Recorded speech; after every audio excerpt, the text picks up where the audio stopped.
Hello guys, welcome back to my channel. இன்றைக்கி நம்ம சேனலில் கோஸ் சூப்பு வைக்க போகிறோம். வாங்க வீடியோக்குள்ளே போகலாம். அதுக்கு முன்னாடி நம்ம சேனலை மறக்காமல் சப்ஸ்கிரைப் பண்ணிவிடுங்க. பக்கத்தில் இருக்க பெல் ஐக்கானையும் தட்டி விட்டுருங்க. மேலும் வீடியோஸ் போட மோட்டிவேட்டிங்காக இருக்கும். ஃபஸ்ட்டு இதுக்கு தேவையான இன்க்ரீடியன்ட்ஸ் எல்லாம் பார்த்துடலாம். கோஸு ஒரு 150 கிராம் அளவுக்கு கட் பண்ணி எடுத்துக்கோங்க. பூண்டு 10 பல் பூண்டு சிறுவை நறுக்கி வச்சுருக்கேன், தோல்லாம் நீக்கிட்டு. இஞ்சி அதே மாதிரி தோல்லாம் நீக்கிட்டு சிறுவை நறுக்கி எடுத்துக்கோங்க. கொஞ்சமாக கொத்தமல்லி, அரை வெங்காயத்தை நீட்டு வாக்கில் அரிஞ்சு வச்சுருக்கேன். 1 டேபிள் ஸ்பூன் அளவுக்கு மிளகு. வாங்க செய்ய ஆரம்பிச்சிடலாம். ஃபஸ்ட்டு ஒரு ப்ரெஷர் குக்கரில் அரிஞ்சு வச்சுருந்த கோஸை சேர்த்துடலாம்.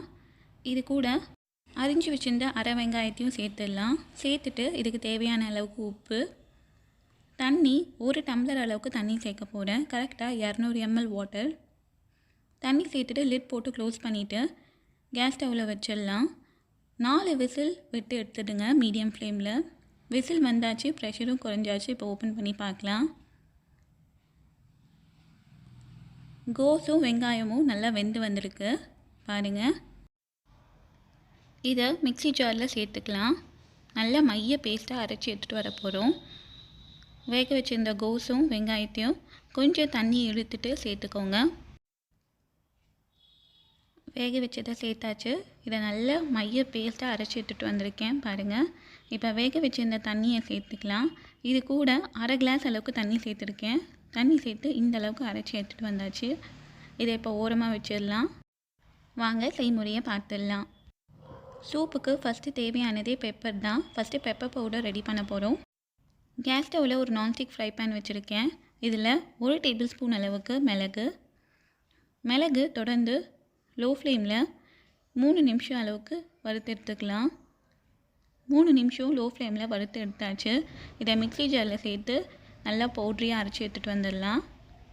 அதே ஃப்ரை பேனில் சால்டட் பட்டர் சேர்த்துருக்கேன். பட்டர் நல்லா உருகட்டும், அது வரைக்கும் வெயிட் பண்ணலாம். பட்டர் உருகியாச்சு. இது கூட நம்ம அரைச்சி வச்சுருந்த பூண்டும் இஞ்சியும் சேர்த்துக்க போகிறோம். பூண்டு இஞ்சியும் சேர்த்துட்டு இதோட வாசனை வர வரைக்கும் நல்லா வறுத்து எடுத்துக்கலாம். இது கூட 1 டேபிள் ஸ்பூன் அளவுக்கு கார்ன்ஃப்ளவர் சேர்த்துக்கலாம். சோள மாவு சேர்த்துக்க போகிறோம். தண்ணி சேர்க்காமல் நான் அப்படியே பவுடராகவே சேர்த்துக்க போகிறேன். மாவு சேர்த்துட்டு இந்த மாதிரி கலந்து விடுங்க. ஆல்ரெடி நம்ம பட்டர் சேர்த்ததால் கட்டிகள் ஆகாது. உடனே இந்த மாதிரி கலந்து விட்டுட்டிங்கன்னா. கார்ன்ஃப்ளவர் மாவு சேர்த்துட்டு நம்ம அரைச்சி வச்சுருந்த கேபேஜை இதில் சேர்த்துடலாம். கேபேஜ் வாட்டர் சேர்த்துட்டு இப்போ நல்லா மிக்ஸ் பண்ணி விட போகிறோம். தொடர்ந்து 1 நிமிஷம் அளவுக்கு நல்லா மிக்ஸ் பண்ணி விட்டுட்டே இருங்க. அப்போ தான் கட்டிகள் பிடிக்காமல் இருக்கும். நல்லா மிக்ஸ் பண்ணி விட்டுட்டு நம்ம அரைச்சி வச்சுருந்த பெப்பர் பவுடரை இப்போ சேர்த்துக்க போகிறேன். கரெக்டாக 1 டீஸ்பூன் அளவுக்கு சேர்த்துக்கலாம். அதுக்கப்புறம் தேவைன்னா கூட கடைசியாக சேர்த்துக்கலாம். பெப்பர் சேர்த்துட்டு நல்லா மிக்ஸ் பண்ணி விட போகிறோம். நம்ம சேர்த்த கேபேஜ் வாட்டர் நல்லா திக்காகிட்டே இருக்குது பாருங்கள், கார்ன்ஃப்ளவர் மாவு சேர்த்ததால்.